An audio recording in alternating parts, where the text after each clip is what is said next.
Salam əziz xanımlar, bugünlər mən sizlə gül keksinin hazırlanmasını bölüşəcəm. Mən bunun üçün 4 ədəd yumurtadan 1 stakan şəkər tozundan istifadə etdim. Davamlı videonun gedişatında zaten görəcəyik.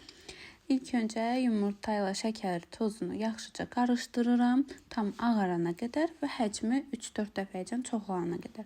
Daha sonra isə otaq temperaturunda olan südümü əlavə edib çırpıcı vasitəsilə yenidən qarışdırıram. Bir neçə saniyə, 10-15 saniyə təqribən.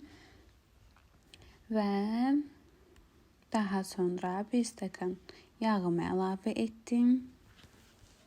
Videonun aşağı bölməsində mən bunun reseptini daha aydın formada da yazıb sizin üçün qoyacağım xanımlar. Daha sonra isə mən gördüyünüz stakanda, biraz mənim stakanım böyüdü, təxminən 220 qram həcmdədir də, belə deyək. 2 stakan ondan bir un əlavə edirəm. Sonra isə 2 stəkandan əlavə yarım stəkan, yəni siz o yarım stəkanı da əlavə etməyə bilərsiniz, əgər stəkanınız böyüdürsə. Yəni düşünürəm ki, zənnimcə 2 stəkan unda kifayət eləyər, amma mən 2 yarım istifadə etdim. Xəmirim daha belə deyim, teksturası daha bərk oldu. Orada unutmuşam vanili əlavə etməyi çəkməyi, daha doğrusu. Sonra mən qəlblərimi əlavə etdim. Təqribən 170-180 dərəcəli alt-üst qızdırılmış sobada kekslərimi yarım saat ərzində bişirdim. Xəmirimdən biraz artıq qaldığı üçün onun üzərinə kakao əlavə etdim. Yaxşıca qarışdırdım. Burada qabımı dəyişmədə səbəbim oldu ki, xanımlar, daha öncə də qabım qırmızı rəngdə idi də. Çünki qabım kiçik idi. Hazırladığım içi isə daha çox olduğu üçün qabımı dəyişmə məcburiyyətinə qaldım. Gördüyünüz kimi kekslərim gözəl, qəşəng, yumuşaq bişib hazırdır artıq. Burada da belə çəkmişəm sizin üçün.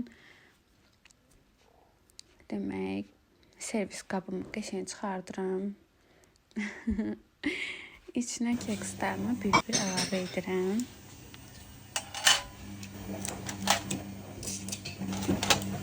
Xanımlar, onu da vurğulayım ki, istəsəz siz əgər bu keksi qəlblərə yığandan sonra üzərinə kişmiş, qoz, şokolad da əlavə edə bilərsiniz. Mən heç nədən istifadə etməmişəm. Sadə xəmirdir. Əlavə olaraq kakaodan istifadə etmişəm. Beləliklə yığdım gözəl qabımı. Burada isə kakaolu xəmirimin qəlblərini hazırlayıram. Kakaolu xəmirim az qaldığı üçün həmin 8 ədəd çıxdı. Yəni onu 6-7 ədəd də eləyə bilərdik. Videonun gedişatını görəcəksiniz ki, bəzilər daha balaca oldu. Amma olsun.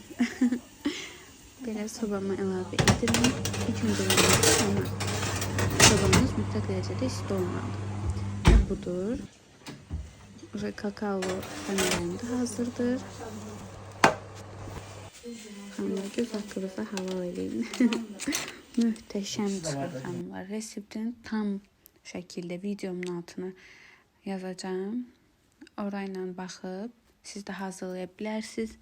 Yarım saat ərzində kekslərim hazır olur, servisə hazır olur. Dadı möhtəşəm, yumuşaqlığı möhtəşəm, içinin pişməyi möhtəşəm. Bir sözlə çox əla olur. Burada da çayla yoxlayırıq xanımlar. Siz videoma baxın, mən də gedim çayımla bunu nuş edim. Yəni deyirəm, göz haqqınızı halal edin. Gördüyünüz kimi içi də çox gözəl pişib. Baxın necə yumuşaqdır. İndi o birisindən də yoxlayacağım. Həqiqətən çox gözəldir.